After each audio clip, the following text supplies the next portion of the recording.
الحمد لله نحمده ونستعينه ونستغفره ونؤمن به ونتوكل عليه ونعوذ بالله من شرور أنفسنا ومن سيئات أعمالنا ونعوذ بالله من شرور أنفسنا ومن سيئات أعمالنا من يهده الله فلا مضل له ومن يضلله فلا هادي له ونشهد أن لا إله إلا الله وحده لا شريك له ونشهد أن سيدنا وشفيعنا وحبيبنا وسندنا ومولانا محمد صلى الله تعالى عليه وعلى آله وأصحابه وأتباعه وأزواجه وذرياته وبارك وسلم تسليما كثيرا كثيرا أما بعد فقد قال الله تبارك وتعالى أعوذ بالله من الشيطان الرجيم بسم الله الرحمن الرحيم قل إن كنتم تحبون الله فاتبعوني يحببكم الله ويغفر لكم ذنوبكم والله غفور رحيم صدق الله العظيم وصدق رسوله النبي الكريم ونحن على ذلك لمن الشاهدين والشاكرين والحمد لله رب العالمين. محترم دوستوں اور بزرگوں، گزشتہ جمعہ کو جس موضوع پر میں نے بات کی تھی اس موضوع کا خلاصہ تھا جھوٹے عاشق بمقابل سچے عاشق.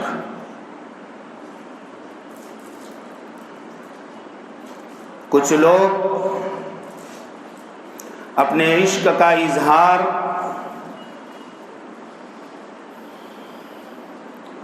صرف دکھلاوے سے کرتے ہیں.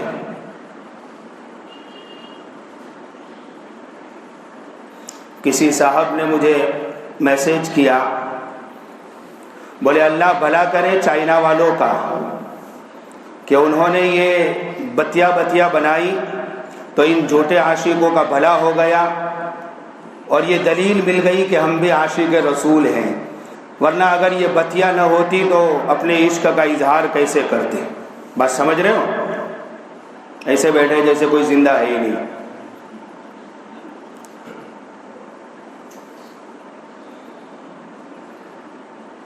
ایک طرف صحابہ کی جماعت ہیں جنہوں نے صرف آقا علیہ الصلوۃ والسلام سے عشق اور محبت کیا نہیں بلکہ عشق اور محبت کا حق ادا کیا، اور ایک طرف وہ جماعت ہے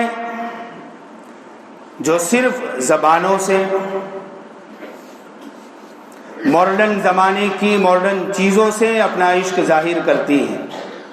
حضور کا کردار زندگی میں نہیں، حضور کا حلیہ زندگی میں نہیں، حضور کا لباس زندگی میں نہیں، حضور کا گفتار و کردار زندگی میں نہیں، حضور کی زندگی کا کوئی پہلو ان کی زندگی سے میچ نہیں کھاتا، اور پھر کہتے ہیں ہم عاشق رسول.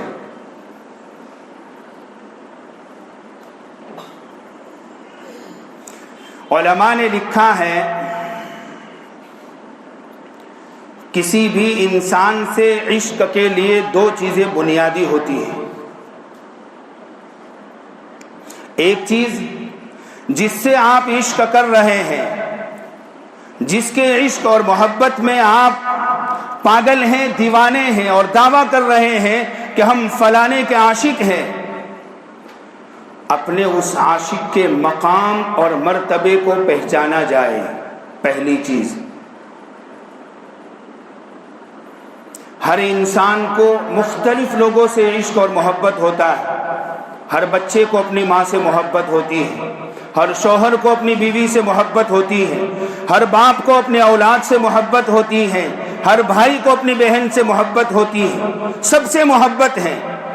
لیکن مقام، مرتبہ، وہ اپنے محبت میں، اپنے پیار کے اظہار میں اپنی بیوی کو جو الفاظ بولتا ہے وہ الفاظ اپنی ماں کو نہیں بول سکتا۔ بول سکتا ہے؟ کیوں؟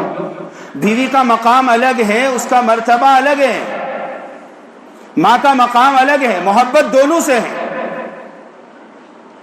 لیکن وہ الفاظ جو بیوی کے لیے بول سکتا ہے ماں کے لیے نہیں بول سکتا، جو ماں کے لیے بول سکتا ہے وہ بیوی کے لیے نہیں بول سکتا۔ اولاد کے لیے جن الفاظ کا وہ استعمال کرتا ہے وہ ماں کے لیے نہیں کر سکتا، وہ بیوی کے لیے نہیں کر سکتا، وہ بہن کے لیے نہیں کر سکتا۔ بہن کے لیے اپنی محبت کا اظہار جن لفظوں میں کرتا ہے وہ الفاظ اپنی ماں کے لیے، اپنے اولاد کے لیے، اپنی بیوی کے لیے نہیں کر سکتا۔ محبت چاروں سے ہے، لیکن مقام، مرتبے کا لحاظ یہ ہے کہ ہر ایک کے لیے الفاظ جدا گانا ہے، ہر ایک سے ملنے کا انداز جدا گانا ہے، ہر ایک کو سلام کرنے کا انداز نرالا ہے، ہر ایک سے بات کرنے کا اس کا طریقہ الگ ہے، جدا گانا ہے۔ تو محبت کی پہلی اور بنیادی چیز مقام، مرتبے کا لحاظ رکھا جائے۔ صحابہ نے ہر قدم پر حضور سے محبت کی، محبت کے ساتھ ساتھ آقا علیہ الصلوۃ والسلام کے مقام، آپ کے مرتبے کا خیال رکھا۔ دوسری بنیادی چیز جس سے محبت کی جائے اس کی پسند کا خیال رکھا جائے، اس کی چوائس کیا ہے۔ آپ صحابہ کرام رضوان اللہ علیہم اجمعین کی زندگی کا مطالعہ کریں گے تو آپ کو یہ بات بالکل واضح طریقے سے ملے گی کہ صحابہ نے حضور کی پسند کا کتنا خیال رکھا۔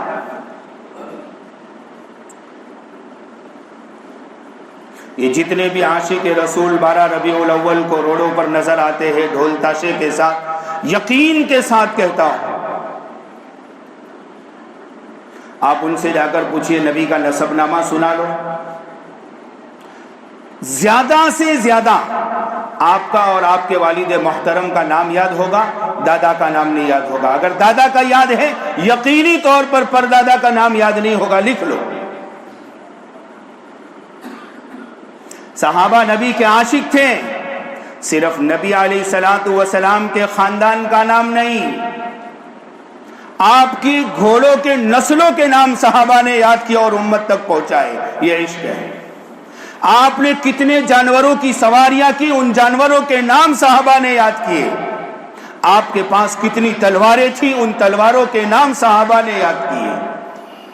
آپ کے حلیے کی ایک ایک چیز صحابہ نے نقل کی جو آج تک امت تک پہنچی ہے۔ آپ کی بھویں کیسی تھی، آپ کی مونچھیں کیسی تھی، آپ کی داڑھی مبارک کیسی تھی، آپ کے بال کیسے تھے، بال چھوڑیے، آپ کے سر مبارک اور داڑھی مبارک میں آپ کے دنیا سے رخصت ہونے سے پہلے تک کتنے بال سفید ہو گئے تھے، وہ صحابہ نے نوٹ کیے، لکھے، گینے۔ ہے ایسا کوئی عاشق؟ سروں کے بالوں کی سفیدی کو دیکھا جا رہا ہے، گنا جا رہا ہے، اور قیامت تک آنے والی امت تک اس کو پہنچایا جا رہا ہے۔ انہیں کہتے ہیں عاشق۔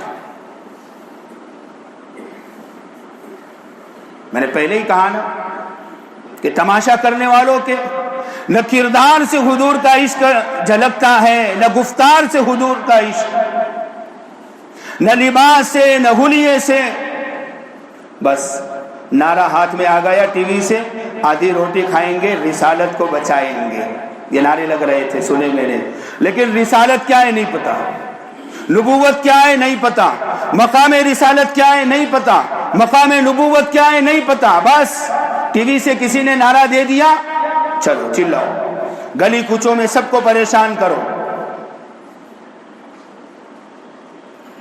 اسے عشق کہتے ہیں۔ عشق کیا ہے؟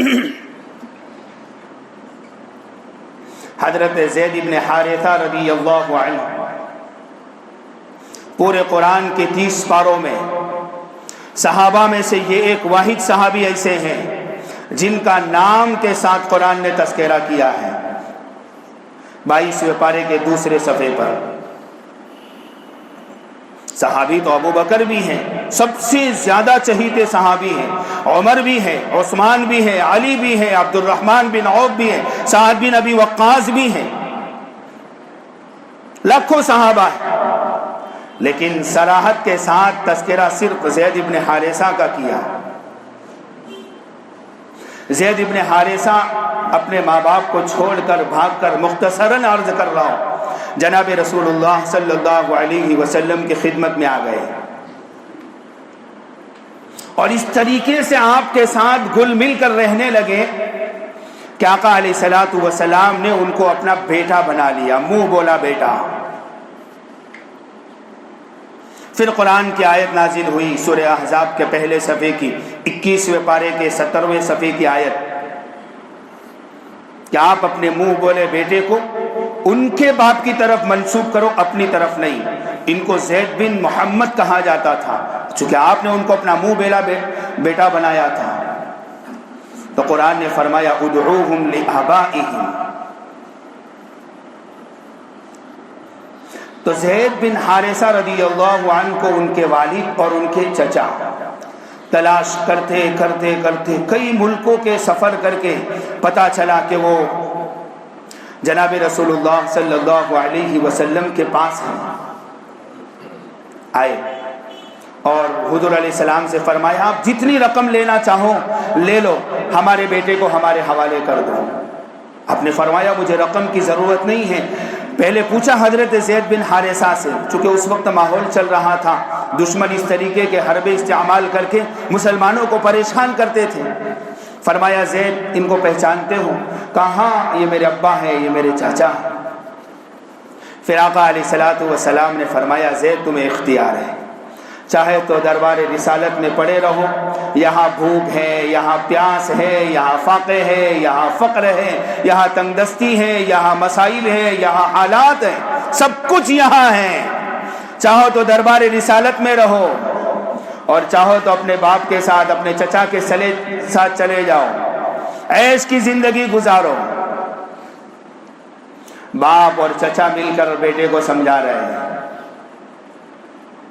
لیکن بیٹا نبی علیہ الصلوۃ والسلام کی محبت کے اندر مست ہے، لاکھ کوشش کر چکے ہیں، لیکن بیٹا کہہ رہے نہیں، میں کائنات کے سب سے بھلے، میں کائنات کے سب سے عظیم انسان کو چھوڑ کر کہاں جاؤں گا؟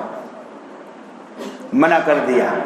اپنے باپ سے، اپنے چچا سے کہہ دیا میں نہیں آ سکتا اپنے گھر پر، میں نہیں آ سکتا آپ کے ساتھ۔ باپ بیٹے کو واسطہ دے رہا ہے، تیری ماں رو رو کر پریشان ہے، اس کا برا حال ہو گیا ہے۔ بیٹا کہہ رہا ہے سب کچھ قربان ہے، ماں بھی قربان، بھائی بہن بھی قربان، باپ بھی قربان، چچا بھی قربان، لیکن میں ان سب کے لیے آقا کی صحبت کو قربان نہیں کر سکتا۔ اسے کہتے ہیں عشق۔ صحابہ نے اپنے کردار سے بتا دیا کہ ہم سچے عاشق رسول ہیں۔ قرآن کریم نے اسی سورہ احزاب میں ایک واقعہ نقل کیا ہے۔ جناب رسول اللہ صلی اللہ علیہ وسلم کی حیات طیبہ میں کچھ بڑے بڑے علاقے فتح ہوئے اور مال غنیمت کثیر تعداد میں آیا۔ قبیلہ بنو قریظہ، بڑے بڑے قبیلے تھے، آپ نے مال غنیمت ان کو تقسیم کیا۔ ازواج مطہرات نے دیکھا کہ اب فتوحات کے دروازے کھل رہے ہیں اور مال آ رہا ہے، تو ازواج مطہرات نے آپ کی جو بیویاں تھیں ان بیویوں نے مشورہ کیا کہ کیوں نہ ہم بھی حضور علیہ الصلوۃ والسلام سے اپنے اخراجات کا مطالبہ کریں، بڑھاوے کا مطالبہ کریں۔ تو ساری ازواج مطہرات نے مشورہ کر کے حضور علیہ الصلوۃ والسلام کے سامنے بات رکھی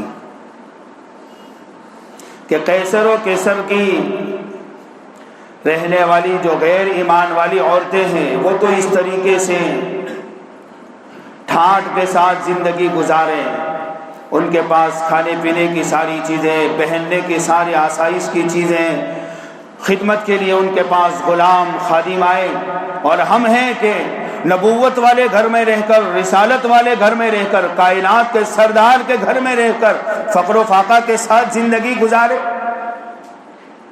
عورتوں کا مزاج ہوتا ہے دیکھا دیکھی، اس نے وہ کپڑا لیا میں بھی وہ کپڑا لوں گی، اس نے ایسے چپل خریدے میں بھی ایسے چپل خریدوں گی، چاہے شوہر کے پاس پیسے ہو کہ نہ ہو۔ تو ازواج مطہرات نے حضور علیہ الصلوۃ والسلام کے سامنے یہ بات رکھی۔ واقعہ لمبا ہے۔ آپ علیہ الصلوۃ والسلام اپنی بیویوں سے ناراض ہو گئے، افواہ پھیل گئی، آپ نے قسم کھا لی 1 مہینے تک بات نہیں کروں گا۔ تم نے نبوت والے گھر کو نہیں پہچانا؟ عام لوگوں کے گھروں کے اصول کچھ اور ہوتے ہیں، نبوت والے رسالت والے گھر کا مقام، اس کا مرتبہ، اس میں رہنے کے اصول الگ ہوتے ہیں، تم نے نہیں پہچانا۔ آپ ناراض ہو گئے اور آپ نے قسم کھا لی 1 مہینہ نہ بولنے کی۔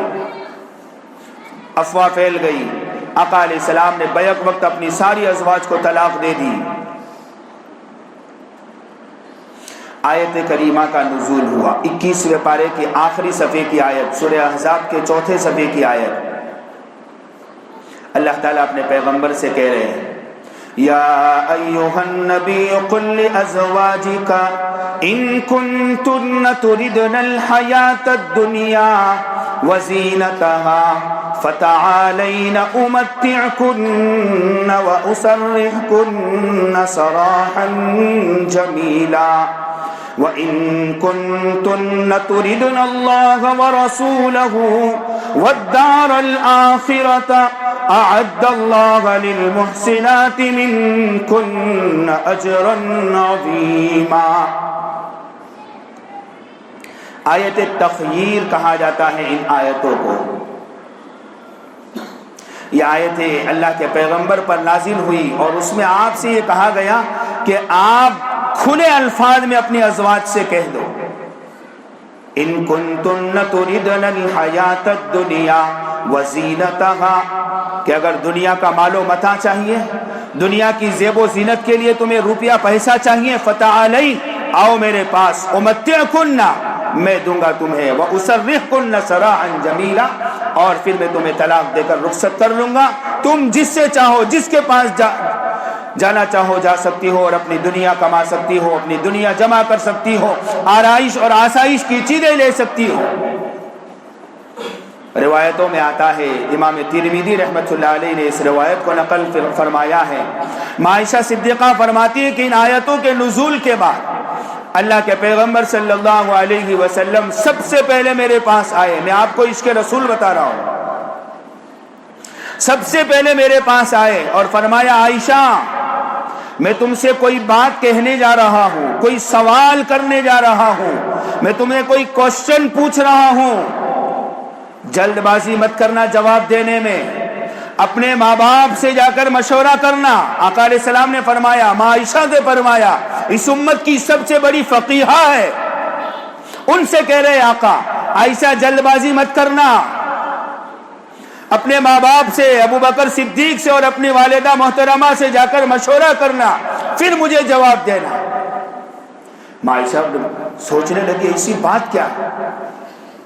آقا نے فرمایا عائشہ قرآن کریم کی آیتوں کا نزول ہوا ہے، میرے رب نے مجھ سے کہا ہے کہ میں تم سے یہ بات کہوں، اگر تم دنیا اور اس کی زینت چاہتی ہو تو مجھے جواب دے دو، اور اگر تمہیں میں اور اللہ محبوب ہے، والدار الآخرہ، اور آخرت کا گھر یعنی جنت اگر محبوب ہے، تو پھر اسی طریقے سے فقر و فاقہ کے ساتھ، حالات کے ساتھ، مصائب کے ساتھ، تنگ دستی میں زندگی گزارنی پڑے گی۔ ماں عائشہ کہتی ہے اللہ کے پیغمبر، اس بات میں میں اپنے ماں باپ سے مشورہ کرنے جاؤں؟ مجھے کوئی مشورے کی ضرورت نہیں ہے۔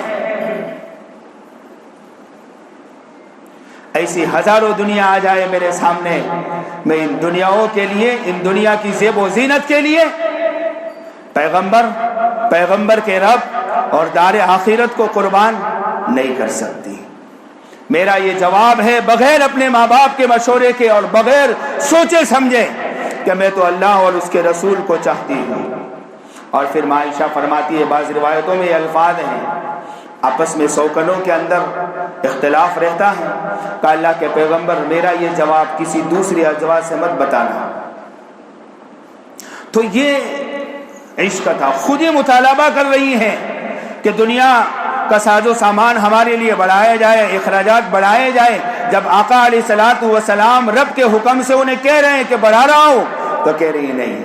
اگر دنیا مل رہی ہے ایک طرف اور دوسری طرف اللہ کا نبی ہمیں اپنے گھر سے نکال رہا ہے، رب ناراض ہو رہا ہے، ہماری جنت اجڑ رہی ہے، تو ایسی دنیا سے کیا فائدہ، ایسے نام و نمود سے کیا فائدہ؟ نہیں چاہیے۔